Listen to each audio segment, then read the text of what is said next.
Moi, je vois ma mère, quand elle est rentrée dans l'EHPAD, elle ne voulait pas y aller, hein. Et ça, je la comprends parce que c'est un peu comme une prison. De toute manière, une EHPAD, ouais, vous la trouverez, mettons si un hôpital, vous aurez l'hôpital, vous aurez plein de services et vous trouverez l'EHPAD tout au fond du jardin là, ou du parc, caché, et voilà. Parce que, parce qu'en définitive, la vieillesse, ça fait peur. Et c'est vrai que c'est à faire peur, la vieillesse. Mais la société essaie quand même de nous mettre à la retraite, c'est-à-dire, ça veut bien dire ce que ça veut dire, la retraite. On se met à la retraite dans les monastères, c'est-à-dire qu'on se met au banc de la société, enfin on se met en dehors, on se met à part. Maintenant, on fout les vieux en maison de retraite. Et bien souvent, vivement qu'ils crèvent, qu'on hérite. Mais malheureusement, c'est bien souvent ce qui arrive, quoi.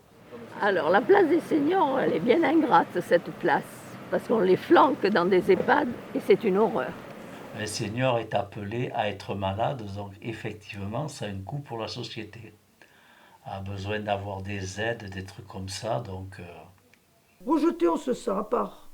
On se sent très...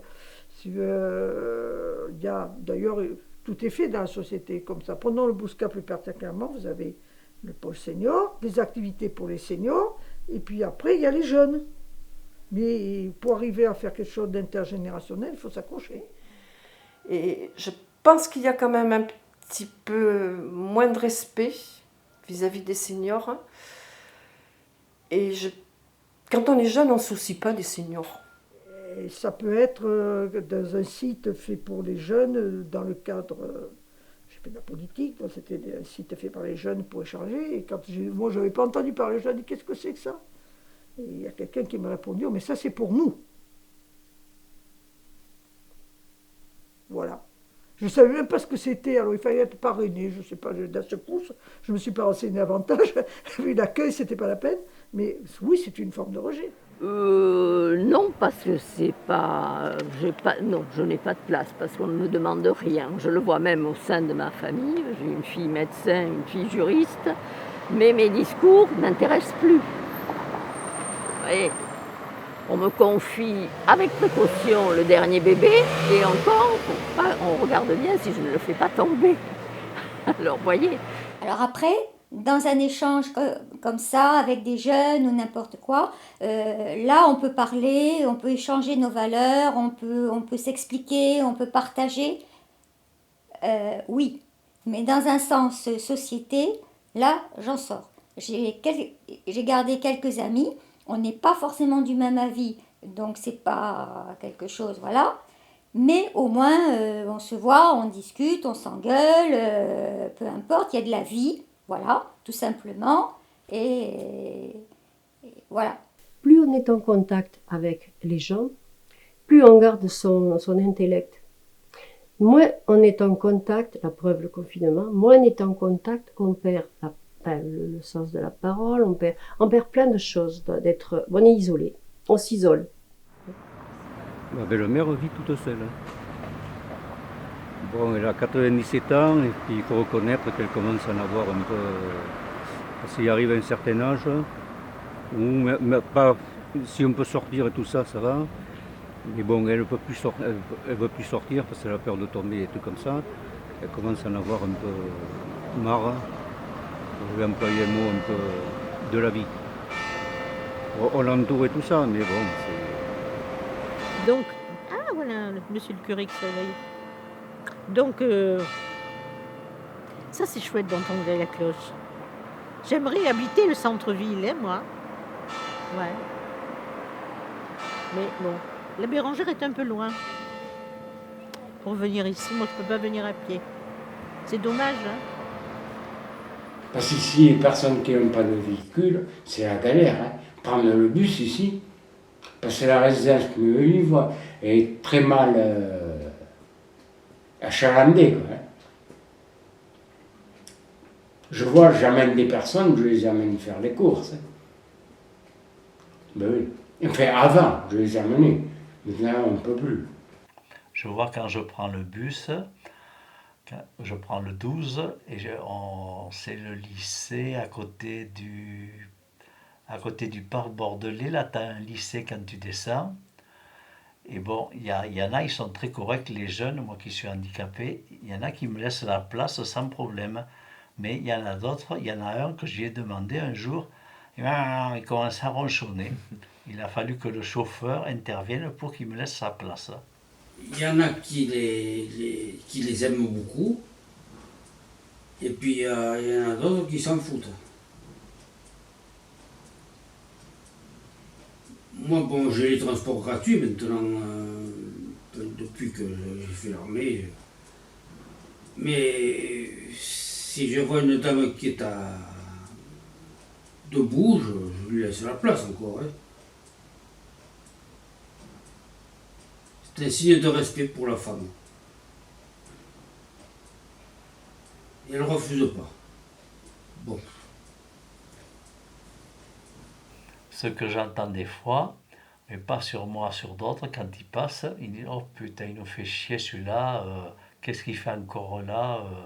Excusez-moi si je parle comme ça, mais bon, il a qu'à partir et il nous coûte cher à la société, quoi. Bah, c'est très variable. Il y a des jeunes avec qui on a un très beau rapport. Moi, j'ai pas de souci avec les jeunes en général.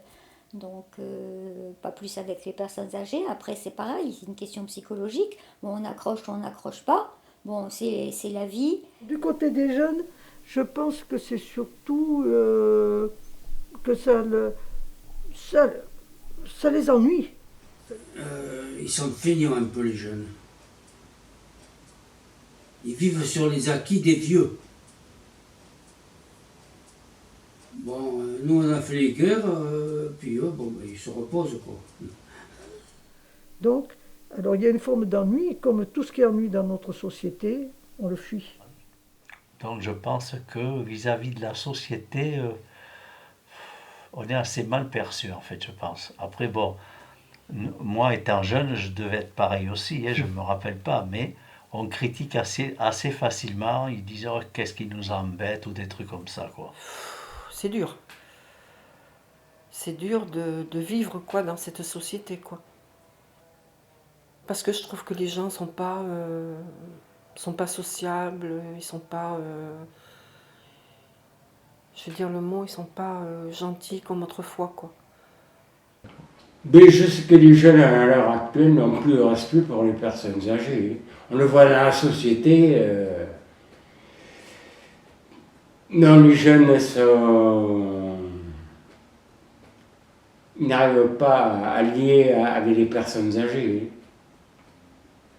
Il y a les personnes âgées qui sont un petit peu ennuyeuses. Mais les jeunes à l'heure actuelle, moi je vois mes neveux, mes nièces, tout ça, ils ont une mentalité un peu spéciale. Oh oui, là, tout est dans l'éducation. Je ne dirais pas que j'ai eu une mauvaise éducation, mais tout vient de là, en fait. Alors maintenant, ils ont deux papis, parce qu'il y a le conjoint, le machin, le truc, ils ne savent plus où ils sont, les gosses, là. Ils ont plus ces racines, et c'est très important, les racines. Et plus on vieillit, paradoxalement, plus elles deviennent importantes. Pour être adulte, il faut avoir, bon avant c'était 21 ans, maintenant c'est 18, ou 16 même. 18. 18, oui. C'est trop jeune. À la base. 21 ans, c'était parfait. On avait fait notre service militaire. Parce qu'il faut le faire, ils l'ont supprimé, c'est un tort. À mon opinion. Hein. Plus on vieillit, plus on a besoin de se sentir de ce qui est les piliers de notre famille, de ce qui est les piliers, ce qui est nos racines. On a besoin de les connaître. C'est drôle, hein, ça. Non, quand même, faut pas mettre tous dans le même sac. C'est pas parce qu'il va y avoir un ou deux trucs qui va pas que tout le monde est pareil. Hein. Non, les jeunes sont gentils en principe avec les personnes âgées. Non. Ouais, ça j'en suis persuadée. J'en suis persuadée. Ouais, on demande de l'aide, il n'y a pas de problème, je pense. faudra arriver à une société. Moi, j'ai connu, alors il y avait moins de moyens d'information. Et j'étais dans une famille très cosmopolite. Partant de là, j'ai la tolérance à l'état pur, au naturel. Et ça j'en ai la nostalgie. Chez moi, on m'a jamais... des religions différentes, des couleurs de peau différentes, ça passe par là. Ça passe... c'est un tout. C'est un tout. Et c'est la société française est trop cloisonnée pour le moment. En 2050, c'est ce que j'aspire de mes voeux. Je ne le verrai pas, mais c'est ça que ça pourrait être. Ça serait formidable. Alors c'est vrai qu'à l'heure actuelle, on dit les jeunes, mais bon, si on va par là, nous aussi, pareil. On avait peut-être un petit peu plus de respect pour les seniors. Mais bon, c'est pas facile à expliquer, quoi, parce que, comme je vous dis, moi, ma grand-mère, je l'aimais, je l'adorais, mon grand-père aussi. Mais je me souciais pas de leur vie, quoi. D'abord, ils vivaient avec nous, chose que l'on ne voit plus à l'heure actuelle. Alors j'appartiens à une génération où on était... la société était comme ça. Moi, ma grand-mère maternelle vivait avec mes parents. Et elle m'a élevé. Disons qu'elle vivait avec nous, elle me gardait, il n'y avait pas toutes ces histoires. Elle vivait avec nous, elle était veuve, elle vivait avec nous. Et qu'autrefois, les personnes âgées vivaient avec les enfants, les petits-enfants. C'était un cocon familial, quoi. On jouait à la belote, on jouait aux dames, on jouait aux petits chevaux avec la grand-mère, le grand-père, à la bataille. Puis voilà, quoi. C'était une autre vie. Maintenant, c'est l'ordinateur qui a remplacé tout ça. Malheureusement. C'est pas que c'était mieux avant, c'était différent. Donc, c'est un échange permanent avec les générations qui viennent, justement, parce que on est différents. La difficulté du senior, je veux dire, dont je fais partie, c'est le rapport au temps. On passe d'une société... Je comprends, j'arrive pas à assimiler comment on peut être divisé. Je vois ici, par exemple, dans ces résidences, les personnes s'enferment chez eux, ils sont solitaires. Ils n'ont pas beaucoup de visites de leur famille, de leurs amis, c'est un peu particulier. L'abandon, parce que, imaginez-vous ceux qui ont des enfants, qui ne viennent jamais les voir. Quand j'étais assistante de vie, je m'occupais d'un monsieur. J'étais chez lui tous les soirs pendant 2 ans. Oh oui, bien 2 ans. Et j'ai jamais vu, il avait un fils, une fille, bon, il était divorcé, peut-être qu'il y avait des problèmes, c'est autre chose. Et un jour, au bout de 2 ans, j'ai vu débouler la fille un soir, je savais même pas la tête qu'elle avait. Elle lui dit « Bonjour papa », il était en train de manger. Elle lui fait une photo de lui à table. Elle lui dit « Tu m'excuses, j'ai un repas avec mon patron, il faut que je m'en aille ». Et je ne l'ai plus jamais revue. Et elle habitait à 500 mètres. C'est-à-dire, dans le temps, on s'occupait des parents. Maintenant, on s'en occupe plus du tout. On travaille, paraît-il, ce qui est faux. On a des machines sur lesquelles on appuie sur un bouton. Ça s'arrête là. La réflexion n'existe plus. Et elles étaient au restaurant, c'était dimanche soir. J'étais tout au restaurant, j'étais là. J'étais content. Alors j'ai parlé, j'étais content, heureux, et je leur ai raconté des choses. Alors c'était des femmes qui étaient divorcées, c'était des femmes qui étaient veuves, c'était des femmes... Ah vous nous avez réconfortés aujourd'hui. J'ai fait ce que j'ai pu. Mais elles étaient contentes de m'avoir entendu.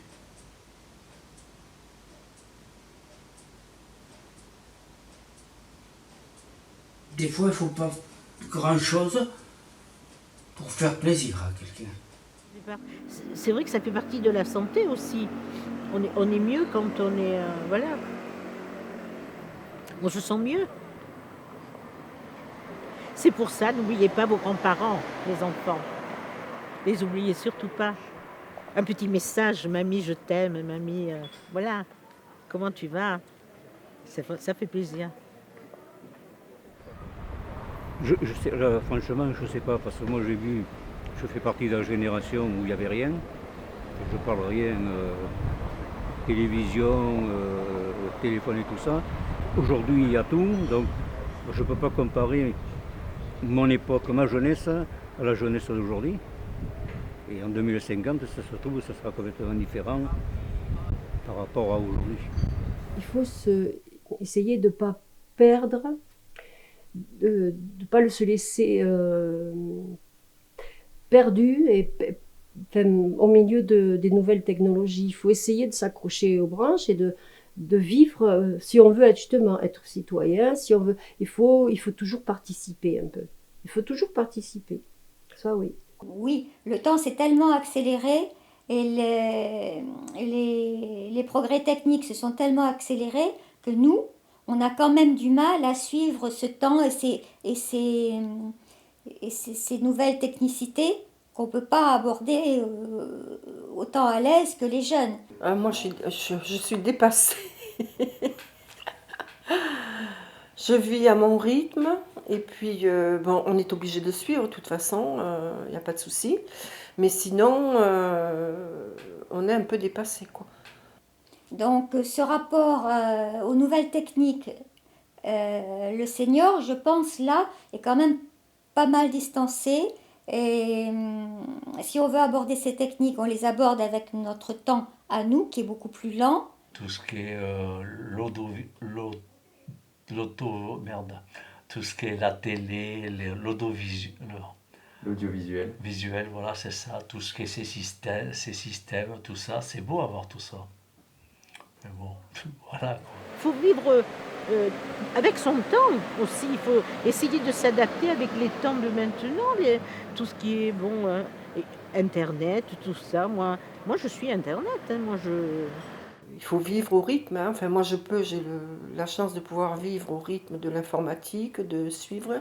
J'ai un ordinateur, une tablette, un smartphone. Voilà, maintenant, il y en a beaucoup qui ne peuvent pas. Je comprends. Mais quand on peut, il faut le faire.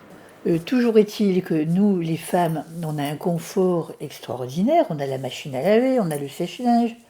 On a des outils dans notre cuisine, on a même des cookéos, on met les affaires dans une machine, ça fait la cuisine tout seul. Et après, au point de vue culturel et vie quotidienne, on a la télévision qui nous permet de rejoindre le monde entier. On n'est pas isolé grâce à la télé. Il y a la radio, on a des chaînes stéréo formidables maintenant. On a Internet. Quand il arrive l'hiver, là, qu'on ne peut plus beaucoup sortir, en plus, là, avec le Covid, il n'y a plus d'activité, il n'y a plus rien, toute la journée enfermée, il faut avoir des occupations, quoi. Pour pouvoir, bien sûr, discuter, parce que moi, j'ai quand même 7 petits-enfants, on est content, je suis contente de recevoir des photos, des fois, ils m'appellent sur WhatsApp, je suis contente de les voir en vidéo, tout ça, voilà. Et donc, le confinement, ça a été très bien. Je faisais plus de vélo puisque c'était interdit. Donc, je l'ai vécu. Avec Internet, je jouais à la belote, au solitaire. Qu'est-ce que vous voulez faire de plus? Il y avait plus rien, on ne pouvait plus rien faire, donc on était chez soi et puis... Je suis sûre que ceux qui restent chez eux doivent s'ennuyer toute la journée. Et c'est pas facile. Maintenant, en visio, on peut voir des ballets, on peut écouter des concerts, sur Internet, on peut aller chercher tout ce qui existe, à condition de savoir se servir d'Internet. Ça, c'est très important aussi, se former avant la retraite, se former à Internet. Être capable d'aller voir ce qui se passe ailleurs. Surtout maintenant. Personnellement, moi, ça s'est bien passé. Parce que bon, moi qui suis tous les jours dehors, on avait un papier à remplir, puis c'est tout. Donc, dans la mesure où tu respectes certaines conditions qu'il y a pas de problème. J'habite une petite résidence, il y a 12 appartements. On se parlait un peu de loin, mais très peu. Très peu, parce que ce sont des gens de classe moyenne, là aussi. Non, ça ne m'a pas posé tellement de problèmes. Non. Par contre, les officiels ne sont jamais venus me voir pour savoir si je vivais, si j'étais morte, si j'avais soif, si j'avais faim, ou si j'étais un être exceptionnel qui n'avait besoin de rien. Ils ont bien fait parce que je les aurais mis dehors. C'est pas... Maintenant, c'est certain que ceux qui sont ici en appartement, ça a dû être très dur. Hein. Assez enfermé, surtout les premiers mois. Hein. C'était vide. Donc c'était impressionnant, quoi. J'ai vu des images de Bordeaux, du pont de Pierre, des Quinconces et tout ça. Ma belle-mère, justement, elle a dit qu'elle avait vu la guerre. Même pendant la guerre, elle n'avait pas vu ça. Elle n'avait pas vu ça. Mais bon, ça s'est passé tranquillement. Il y a eu un système après qui s'est mis en place. Et c'était très bien fait. Et on peut dire merci à la commune, ça c'est sûr. Hein. Et merci à tout le personnel communal, ça a été vraiment. Hein. Nous, tous les midis, on avait une animation musicale pour nous sortir un peu de notre isolement. C'était vraiment, ils se sont démenés, c'est bravo, chapeau, c'est vrai. Mais on attend quoi quand on est âgé? On attend la sérénité, la paix, qu'on n'a pas actuellement, parce qu'avec cette pandémie et ce virus qui est extrêmement dangereux, surtout pour les personnes âgées, et on nous le répète tous les jours à la télévision. Si on l'a oublié, on risque pas de l'oublier. Parce que là, c'est vraiment... Là, on connaît un tas de gens de notre âge qui ne regardent plus du tout la télévision, qui ne regardent plus du tout les journaux télévisés. Hein. Parce que là, pour mettre le moral à zéro aux gens, les journalistes, ils prennent vraiment comme il faudrait. Hein, là, hein. Mais ça fait peur, cette maladie, elle fait peur. Hein. C'est inquiétant, hein. Mais il ne faut pas se serrer les mains, il ne faut pas se faire la bise. Je vois, j'ai mes amis qui sont venus avec le masque l'autre jour. On ne peut même plus se faire la bise, alors qu'avant on se faisait la bise. On se tape du coude, là, c'est pas évident, Alors, le Covid, ce que j'en pense, pour moi, c'est un virus qui a été envoyé exprès. Enfin, je vais vous dire ma façon de penser. Il y a trop de vieux sur la Terre, donc on a envoyé ce virus, vous allez dire, elle est paranoïaque, pour éliminer des vieux. Et quand on voit toutes les personnes âgées qui sont décédées avec ce putain de virus, ça donne à réfléchir, quoi. Alors moi, je prends des précautions, je fais attention, puis je me dis, on verra de quoi sera fait demain, mais tout ce que j'espère, c'est qu'ils trouvent vite quelque chose, quoi. Donc nous, on aspire à quoi? À plus de paix, de tranquillité, voilà. Et puis que, de rester en vie, hein, parce que c'est un peu ça maintenant, hein, de ne pas attraper ce truc, voilà. On fait tout pour... Et les associations qui nous embauchent en tant que bénévoles font tout pour aussi. Parce que on peut donner nos cours, faire nos ateliers par visio, et ça, c'est nouveau pour nous aussi. Mais c'est bien, je trouve que c'est bien. Donc il va falloir quand même que les personnes soient adaptées. Les 60 ans de 2050, vous m'avez dit. Bon, ils seront adaptés, ceux-là. Ce sera un nouveau monde. Donc c'est votre génération, ça va avancer comme ça. Comme toutes les révolutions, voilà, il y a eu le train, il y a eu l'électricité, il y a eu plein de choses, il y a eu Internet. Bon, ça va continuer. Et comme la manette qu'on a allumée est comme ça, voilà, il n'y a pas de raison que ça s'arrête à ce niveau-là. Par contre, on ne peut pas tout maîtriser.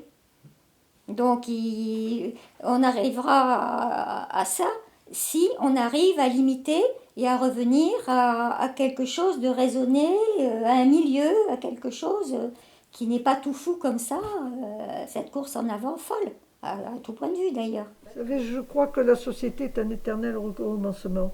Donc moi j'ai connu l'époque où les grands-parents vivaient, que c'est ce que je disais, enfin, il y a eu l'époque de rejet total qui semblerait vouloir un peu bifurquer depuis quelque temps, espérons que ça va durer. Et donc, 2050, j'espère ne reviendra pas à la position première. Je pense que, on dit que la société change, en fait elle ne change pas. Elle reprend ce qui existait antérieurement, parce que c'est donc pas connu. Et C'est un éternel recommencement. Mais pour les jeunes, il y a du souci à se faire, quoi. Ils ont du souci à se faire parce que je me plains que j'ai 1100 et quelques euros de retraite. Mais un petit jeune qui gagne 1200 euros pour commencer à travailler, ben le pauvre, je le plains. Il n'a pas d'avenir, il ne peut rien faire. Enfin, c'est mon point de vue. Hein. Avec 1200 euros, on ne va pas loin maintenant. Par rapport aux autres, les seniors, on est peut-être un peu privilégiés peut-être maintenant. Par rapport à tout ce qui se passe dans la société, le manque de travail, le chômage et tout ça. Disons qu'on est peut-être un peu privilégiés par rapport à ça. Moi, je vais vous dire franchement, ma façon de penser, avec la vie que vivent certains jeunes, entre l'alcool et la drogue, ça m'étonnerait qu'ils viennent vieux. Enfin, c'est ma façon de penser. Hein.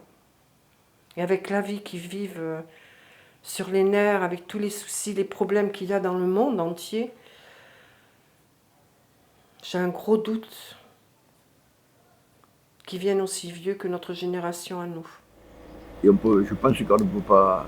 Ça, c'est des prévisions. Maintenant, les prévisions, il faut être sur le vivre, quoi. Et en 2050, je ne sais pas comment ils vont vivre. Je ne sais pas comment la société aura évolué. Ça, c'est la société qui va décider de l'évolution.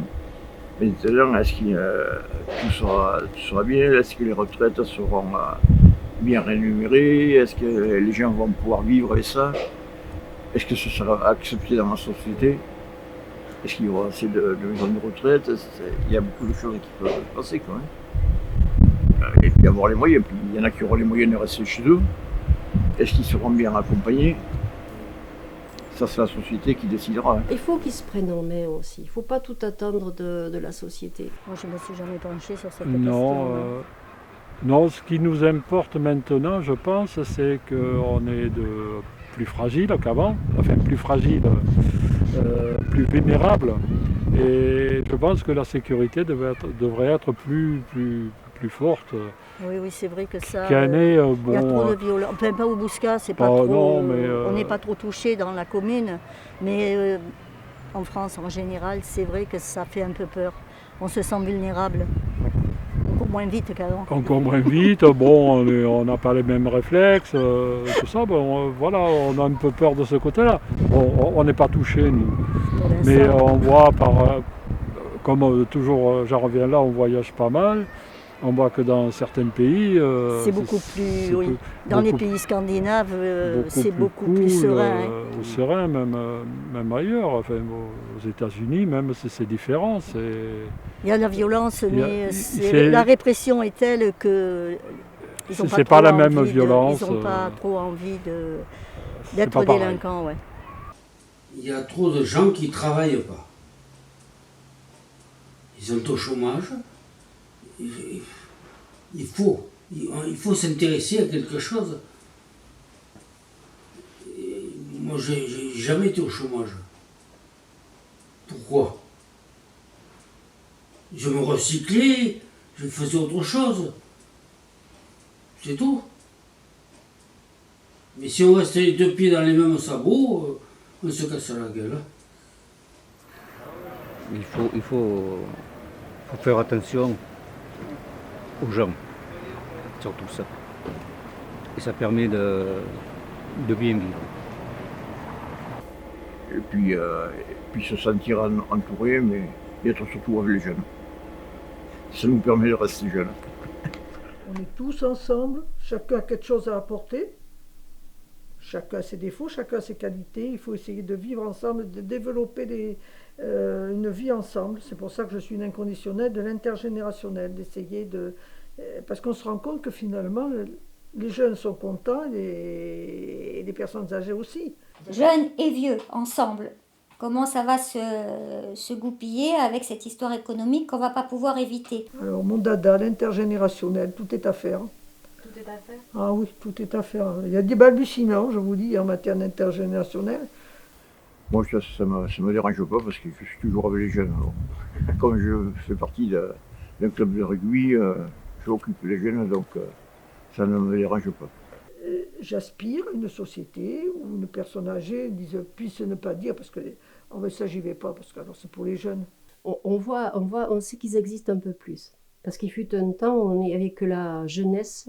D'ailleurs, ça se voyait très bien dans les reportages télé. On voyait que des pin-up pour faire vendre une voiture, des pin-up pour faire vendre le café. Là maintenant, et alors surtout, on parle des couches, on parle des escaliers qui montent les mains, on parle des dentiers, on parle, il y a quelques années, interdit. Fallait pas parler, parce que c'était notre époque. Et alors là, ça demande à attendre encore un petit peu. Le confinement, on va peut-être chercher à changer quelque chose dans le regard porté sur... Je vais vous dire, bon, je vais souvent me promener à Mérignac, c'est ce que je disais tout à l'heure, et je suis ahurie du nombre d'enfants ou de jeunes qui me croisent en me disant bonjour. Ça, c'est très récent. Et je me dis que c'est peut-être un début d'un changement de mentalité. Il faut vous dire, ben on est là, et puis on participe quand même à l'économie, puisque c'est une économie. Je vous remercie de votre visite. Ça a été un plaisir de pouvoir parler. C'est-à-dire, oui, il faut pas rester dans son coin. Il faut aller, il faut se signaler, il faut dire qu'on est là, on est toujours là. Je suis contente que tu m'aies un petit peu donné la parole, parce que comme je te disais, on a l'impression de l'avoir moins qu'avant, ce qui est faux d'ailleurs, parce qu'il suffit qu'on la prenne, la parole. On l'a toujours. J'ai même vu des manifestations de seniors. Maintenant, il y en a, parce que les seniors d'aujourd'hui, c'est les 68ards d'hier. Ceux-là, ils savent faire très bien. Et après, sans manifester de cette façon-là, manifester notre présence en étant là, présent, et utile et solidaire. Voilà ce que c'est que d'être senior pour moi. Zut, maintenant on est le papy boom. Alors il faut bien en parler parce que ça existe. Hein.